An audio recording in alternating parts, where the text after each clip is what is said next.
What is going on, everybody? So, I'm gonna do a quick video today on y'all need to stop beating yourselves up when you're trying to learn to play a game. Okay, there are good ways to approach getting better, and I feel like one of the things that keeps fighting game players, especially when you're new or like in a rut from actually progressing, is there's this point where we get very judgmental of everything we do, right? Where you say, "Oh, I'm no good at this game," and basically just tear down our self-confidence and our self-efficacy to do the things we want to do. I'm here to tell you that there's a different approach to doing that mindset, and I'm going to introduce this concept to you of non-judgmental awareness, right? Where you could just take away the attribution of positive and negative, and you just look at the facts as they are. And what you're going to discover is that when you take the facts just as they are, that doesn't mean you want to stop improving. It just means you stop beating yourself up and you get that self-confidence back, right? So what I'm going to do is I'm going to take actually one of the matches I did last night after the stream, and I'm going to go through the process and show you what that kind of looks like when you're going through it. So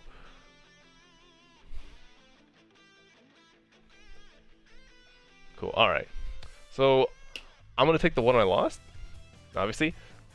Now let me say this: you learn just from wins as you do losses. In fact, you learn more from wins, because then you can kind of see what worked, right? As opposed to when you look at a defeat, you look at all the things that didn't work and what went wrong, and then that's easier to get that negative mindset. So actually, I'm gonna do one where I won, because if I show you how it looks here, maybe you can look at how to apply it to a loss scenario. So let's just do this one.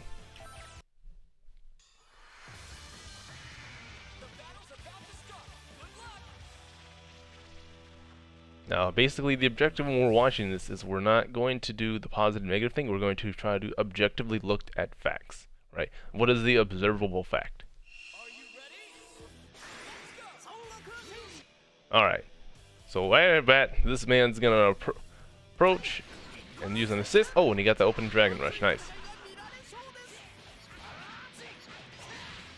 Okay, what is his mix-up here?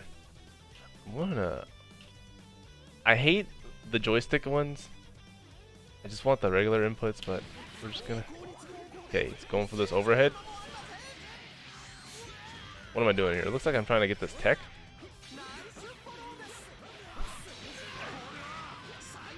Okay, this was...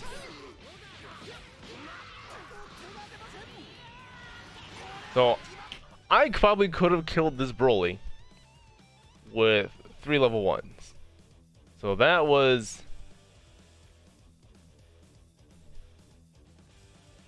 a decision that didn't meet the objective I wanted. That's how you have to look at that situation. Not, oh, I made a terrible decision. It's like, oh, did that meet the objective I wanted? No, it didn't. Because I could have gotten rid of that Broly with 3 level 1s. But it's okay, because I actually got some data here. Oh, that class was interesting. I got some data here because that tells me in the future, like, okay, if I'm in that situation, that the level 3 is not gonna get Broly as well, right? So I have to do the 3 level 1s. So it's not the learning experience. I messed up that timing. That's fine. It was a very interesting choice for him to tag this Broly out here. But because he committed the jump heavy, we were able to get this snap. Now, the question was, what was the goal of snapping? Kind of get his Piccolo out of the way, right? Because I didn't want to really deal with that IAD medium. But probably keeping the Broly in would have been a better objective, just to get the character. You see how he's gonna do this jump? Ah! So by choosing to do 236H in the air like that, I think I was trying to anticipate he'd be jumping, but because he jumped forward and not back, he actually decreased the range, increased the range away from where I would land. So that moves super minus. Okay, that makes sense. So now we got to make this 2v1 run back. Let's see. I'm gonna do the super jump. Why? Okay, I thought he was gonna do 3S command grab because that's what he had established in a couple games before this, and I did not feel comfortable with attempting. Okay, I wasn't expecting him to press 5L. I know the technical answer is to do 4L to get the double jab. Let's see, he was just gonna mash light. Actually, you know, his input's pretty clean.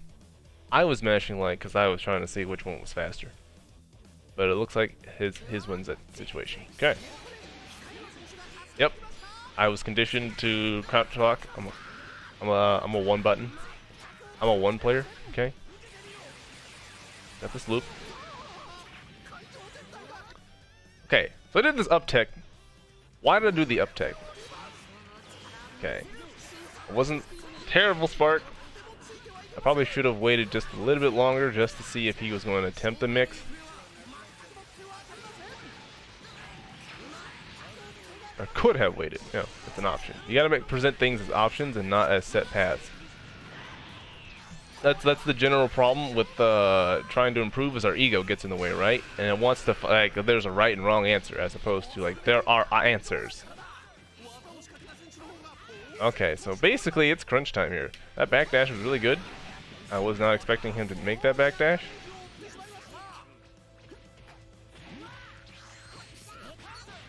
Okay, the vanish we know is minus. That is the opportune time to punish. So now we're gonna get this level 1.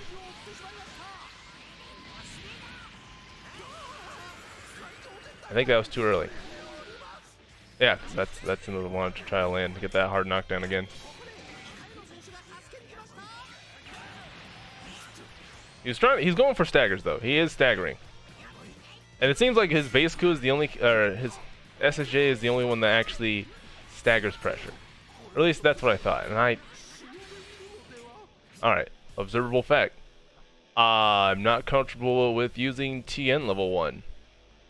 Actually, that level 2 there probably would have done it.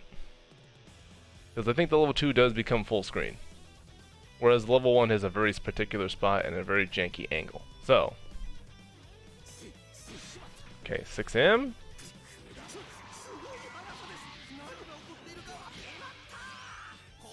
Five-L Dragon Rush. You see that he's very content to block. Okay, so.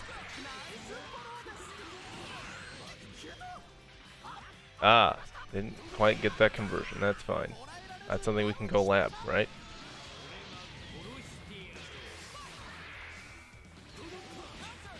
Alright.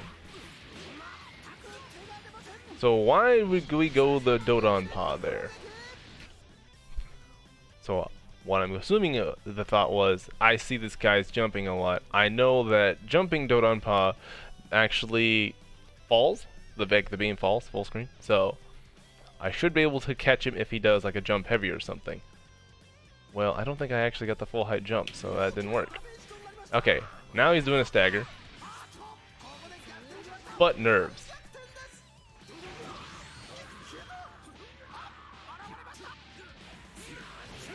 Slap chop, level 1. See, that is a good time to do that.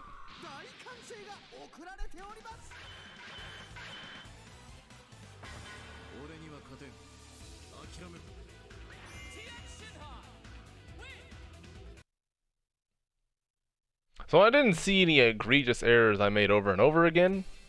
Other than it seems like the neutral options I pick towards the end of a match are very scattered and hectic, right? I've used very committal neutral options. So probably need to pay better attention to what bar my opponent has to kind of circumvent that going forward. But you see what I mean? So we can do this. Okay, this is the habit that we can form, right? It's called non-judgmental awareness. Just observe effect of what is happening, right? You are an intelligent person. You have played hours in your game. You know what's going on. You don't need to beat yourself up about it. Okay, this is something I'm learning. This is something we all have to learn at some point. And I bet you this is something the pros have already learned. Just observe the fact as it is,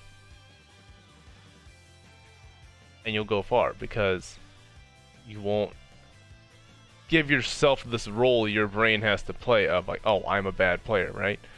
You will become a self-fulfilling prophecy because that is the way you were expecting yourself to play. So, keep that in mind. Alright everybody, thanks for watching through this 10-minute video. I appreciate you, and as always, stay classy.